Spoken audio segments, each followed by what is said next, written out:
जय हिंद मेरे प्यारे सभी भाइयों को। आप सभी प्यारे भाइयों का फिर से एक बार स्वागत है आपके अपने YouTube channel study hub BSc पर।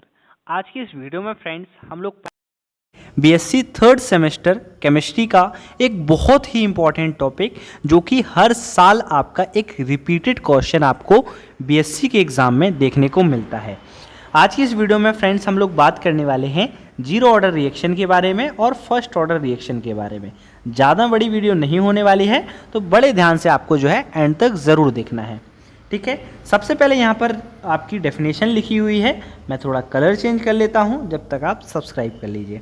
इन a zero order reaction the rate of reaction is independent of the concentration of the reactant.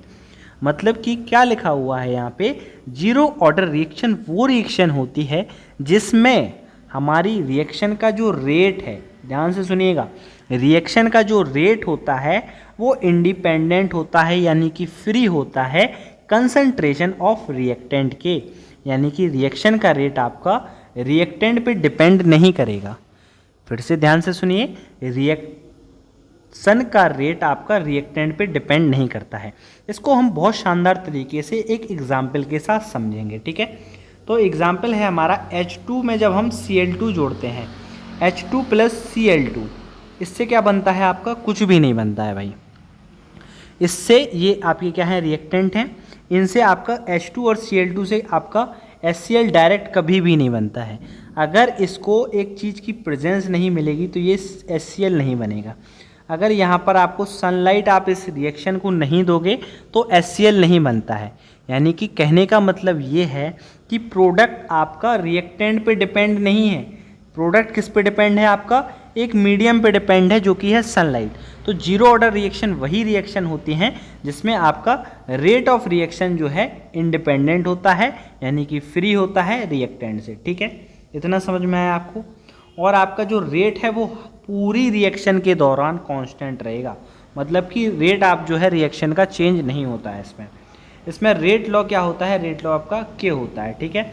Unit आपसे बहुत बार एमसीक्यू में पूछी जाती है कि यूनिट क्या होती है फर्स्ट ऑर्डर रिएक्शन के लिए, बड़े ही ध्यान से याद करना है आपको। तो फर्स्ट ऑर्डर रिएक्शन के लिए आपका रेट कांस्टेंट क्या होता है, मोल लीटर इनवर्स, और सेकंड इनवर्स जो है आपका इसका रेट कांस्टेंट की यूनिट होती है। बहुत ध्यान से याद कर लीजिए, mole litre inverse second inverse, ठीक है फ्रेंड। एग्जाम्पल आप कुछ भी लिख सकते हैं, decomposition of NH3 on platinum surface, या फिर वो आप H2 प्लस Cl2 वाला एग्जाम्पल भी लगा सकते हैं, ठीक है, HCl वाला। दोनों एग्जाम्पल आपके इसमें चल जाएंगे। ये हिंदी मीडियम वाले स्टूडेंट के लिए भी मैंने यहाँ पे लिख दिया है। आप हमारे टेलीग्राम चैनल पे जाइए, आपको चैनल के अबाउट सेक्शन में लिंक मिल जाएगी, यहाँ डिस्क्रिप्शन में भी लिंक दे दूँगा, वहाँ से आप जाकर इस PDF को जो है डाउनलोड कर सकते हैं और बिल्कुल फ्री ऑफ कॉस्ट आपको जो है PDF प्रोवाइड करी जाती है। तो बढ़िया तरीके से आप जो है अपने नोट्स बना सकते हैं या फिर PDF से भी जो है पढ़ सकते हैं। अब हम बात करेंगे फर्स्ट ऑर्डर रिएक्शन के बारे में कि फर्स्ट ऑर्डर रिएक्शन की क्या होती है। अब देखो वहाँ पर जो है रेट क्या था, इंडिपेंडेंट था, मतलब कि आपका रिएक्टेंट पे डिपेंड नहीं कर रहा था। लेकिन अब यहाँ पर क्या होगा, फर्स्ट ऑर्डर रिएक्शन में क्या होता है, ये आपके रिएक्टेंट के कंसंट्रेशन के प्रोपोर्शनल होता है। The rate of reaction is directly proportional to the concentration of one reactant.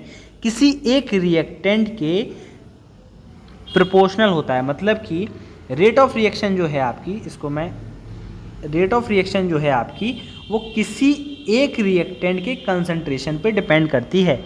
ध्यान से सुनिएगा, रेट ऑफ रिएक्शन जो है आपकी वो किसी एक रिएक्टेंट के कंसंट्रेशन पे डिपेंड करती है, ठीक है। मैंने क्या कहा, किसी एक के ऊपर, ठीक है, याद रखना है ये सब, किसी एक पर, किसी दूसरे पर नहीं, किसी एक पर डिपेंड करेगी, ठीक है ना, कंफ्यूज मत हो। सीधी बात ये है कि किसी एक पर जो है आपकी डिपेंड करेगी, ठीक है। रेट लॉ क्या होता है इसमें, के ए होता है unit of rate constant. Unit क्या होती है, सेकंड इनवर्स होती है। याद रखना फर्स्ट ऑर्डर रिएक्शन के लिए सेकंड इनवर्स आपकी जो है होती है, ठीक है। और यहाँ पर क्या लिखा हुआ है, एग्जाम्पल लिखा हुआ है रेडियो एक्टिव डिके और हाइड्रोलाइसिस ऑफ ईस्टर जो है आपका फर्स्ट ऑर्डर का एग्जाम्पल है। एक और एग्जाम्पल से मैं आपको समझाता हूँ यहाँ पर, जैसे कि अगर आप N2O5 को डिकम्पोज करते हो, N2O5, ठीक है, नाइट्रोजन पेंटाऑक्साइड को जब आप डिकम्पोज करते हो तो आपको क्या देखने को मिलता है, जैसे कि यहाँ पर 2 मोल्स ये हो जाएंगे आपके NO2 और O2। मुझे तो डायरेक्ट याद है इसलिए मैं डायरेक्ट लिख सकता हूँ, आप बैलेंस करके देख लेना अगर आपको डाउट हो। तो इसको जब हम डिकम्पोज करते हैं तो 4 मोल्स मिलते हैं हमें NO2 के, और 2 ऑक्सीजन के जो है 2 O2 आपका जो है अलग निकल जाता है। तो यहाँ पर क्या हो रहा है, यहाँ पर डिकम्पोजिशन हो रहा है N2O5 का, ठीक है, ब्रेकडाउन हो रहा है N2O5 का। तो यहाँ पर अगर हम ध्यान से देखें तो ये रिएक्शन किस चीज़ पे डिपेंड कर रही है, तो यहाँ पर केवल एक ही चीज़ है, वो है आपकी N2O5। इसी का डिकम्पोजिशन हो रहा है ना, किसी दूसरे पे ये डिपेंड नहीं कर रही है, मतलब कि इसके ब्रेकडाउन से NO2 बना और ऑक्सीजन बना, ठीक है। तो ये इसी पे डिपेंड कर रही है, इसलिए ये आपकी फर्स्ट ऑर्डर रिएक्शन जो है हो जाएगी। बाकी PDF में आपको डिस्क्रिप्शन में लिंक दे दूंगा, वहाँ से आप डाउनलोड कर सकते हैं और प्लेलिस्ट भी आप चेकआउट कर सकते हैं। मिलते हैं आपसे नेक्स्ट वीडियो में, जब तक के लिए जय हिंद, जय भारत प्यारे भाई।